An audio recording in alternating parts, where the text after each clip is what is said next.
Perkenalkan, saya Putri Helen Grace Manukhalid. Saya dari program studi akuntansi perpajakan dengan NIM 2102010116. Pada kesempatan kali ini, saya akan memaparkan mengenai PPh Pasal 21, PPh Pasal 22, PPh Pasal 23, PPh Final, dan PPh Pasal 25. Oke, stay tune ya. Saat ini, kata pajak sudah tidak asing lagi bagi kita. Adapun salah satu jenis dari pajak yaitu pajak penghasilan atau biasa disebut dengan PPh. Adapun jenis PPh yang akan kita bahas yaitu PPh Pasal 21, PPh Pasal 22, PPh Pasal 23, PPh Pasal 25, dan PPh Final. Yang pertama, PPh Pasal 21. PPh Pasal 21 adalah pajak atas penghasilan berupa gaji, upah, honorarium, tunjangan, dan pembayaran lain sehubungan dengan pekerjaan atau jabatan yang dilakukan oleh wajib pajak.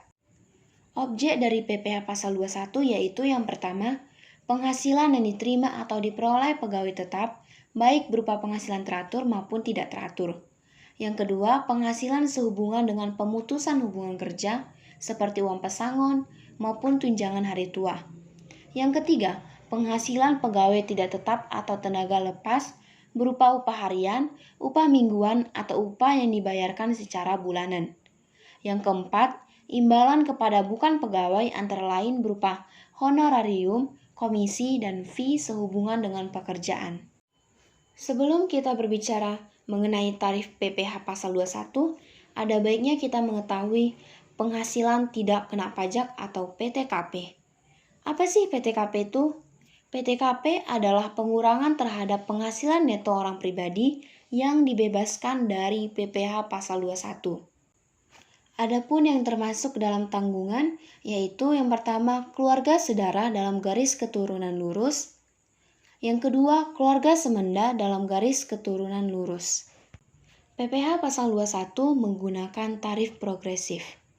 Tarif progresif adalah tarif pajak yang naik dengan semakin besarnya jumlah penghasilan yang dikenakan sebagai dasar pengenaan pajak. Saat ini atau mulai Januari 2022, PPh Pasal 21 menerapkan tarif progresif menurut Undang-Undang HPP. Adapun bukti potong PPh Pasal 21 terbagi menjadi dua, yaitu formulir 1721 A1 bagi karyawan swasta dan formulir 1721 A2 bagi karyawan negeri seperti PNS, TNI, dan Polri. Berikut contoh kasus perhitungan PPh Pasal 21. Untuk menyelesaikannya, terlebih dahulu kita harus menghitung penghasilan bruto sebulan. Lalu dikurangkan dengan pengurang seperti biaya jabatan, 5% dari penghasilan bruto, atau maksimal 500.000 per bulan, atau 6 juta per tahun. JHT dan iuran pensiun. Selanjutnya, penghasilan bruto sebulan tersebut dikurangkan dengan pengurang, maka akan diperoleh penghasilan neto per bulan. Penghasilan neto per bulan disetahunkan, lalu dikurangkan dengan PTKP, maka akan diperoleh penghasilan kena pajak. Nah, penghasilan kena pajak inilah yang akan dikenakan tarif progresif PPh Pasal 21.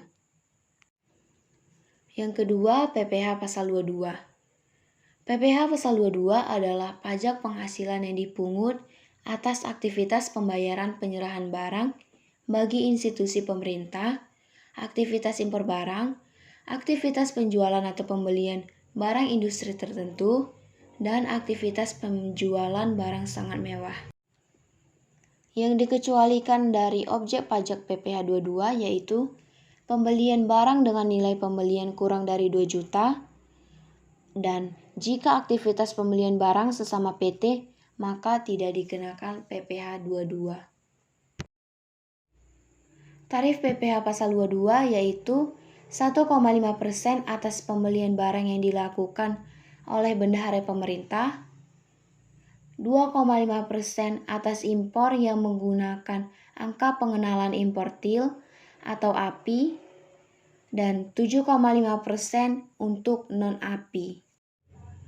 Untuk wajib pajak yang tidak memiliki NPWP, dikenakan tarif 100% lebih tinggi. Berikut contoh kasus perhitungan PPh pasal 22. Untuk soal pertama, penyelesaiannya yaitu harus terlebih dahulu mencari dasar pengenaan pajaknya dengan cara harga beli dibagi 110%. Setelah dasar pengenaan pajaknya diperoleh, maka dikalikan dengan 1,5%. Untuk penyelesaian nomor 2, kenapa 3%? Karena PT Berkah tidak memiliki NPWP. Jadi dikenakan tarif 100% lebih tinggi. Yang ketiga, PPh pasal 23. PPh pasal 23 adalah pajak penghasilan yang dipungut atas penyerahan jasa, hadiah, dan penghargaan. Objek dari PPh 23 yaitu jasa, sewa, dividen, bunga, royalti, hadiah, dan penghargaan. Adapun tarif PPh 23 yaitu 2% dari jumlah penghasilan bruto atas jasa dan sewa, 15% dari jumlah penghasilan bruto atas dividen, bunga, royalti, hadiah, dan penghargaan. Bagi wajib pajak yang tidak memiliki NPWP, maka dikenakan tarif 100% lebih tinggi. Berikut contoh kasus perhitungan PPh pasal 23. Untuk perhitungannya sama seperti PPh pasal 22, hanya saja tarifnya yang berbeda. Jika nominal yang tertera termasuk PPN, maka kita harus mencari dasar pengenaan pajaknya atau tanpa PPN dengan cara nominal dibagi 110%. Yang keempat, PPh pasal 25. PPh pasal 25 atau cicilan pajak adalah pajak penghasilan yang dibayarkan secara angsuran dengan tujuan agar meringankan beban wajib pajak dan pajak terutangnya dapat diangsur setiap bulannya serta dilunasi dalam jangka waktu 1 tahun. Pembayarannya tidak dapat diwakilkan, melainkan harus dilakukan sendiri. Berikut adalah contoh perhitungan PPh pasal 25. Cara penyelesaiannya yaitu PPh badan terutang tahun sekarang dikurangi dengan kredit pajak. Maka akan diperoleh PPh badan terutang tahun berikutnya. Sehingga PPh 25 atau cicilan pajaknya yaitu PPh badan terutang dibagi 12 bulan. Sehingga diperoleh 1.708.333. Yang kelima, PPh final. PPh pasal 4 ayat 2 atau juga disebut PPh final adalah pajak penghasilan yang tidak dapat dikreditkan. Istilah final di sini artinya pemotongan pajaknya dilakukan hanya sekali dalam sebuah masa pajak. Objek dari PPh final yaitu bunga deposito atau tabungan dengan tarif 20%, sewa tanah atau bangunan dengan tarif 10%, dan hadiah undian dengan tarif 25%. Berikut contoh kasus perhitungan PPh final. Penyelesaiannya yaitu tarif dikali dasar pengenaan pajak atau tanpa PPN. Dikarenakan di soal mengenai sewa, maka tarif yang dikenakan yaitu sebesar 10%.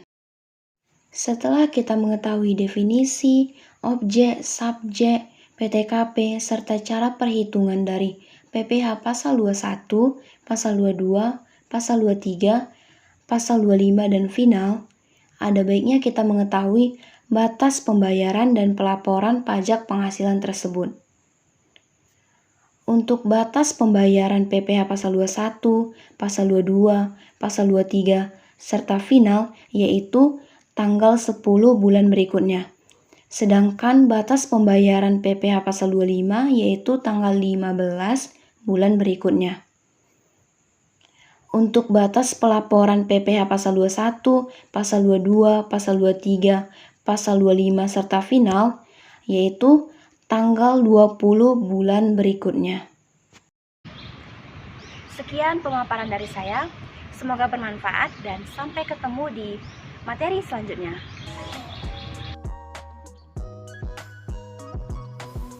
Untuk kamu yang ingin melanjutkan studi di perguruan tinggi, tapi bingung pilih kampus mana, yuk kuliah di Politeknik Wilmar Business Indonesia.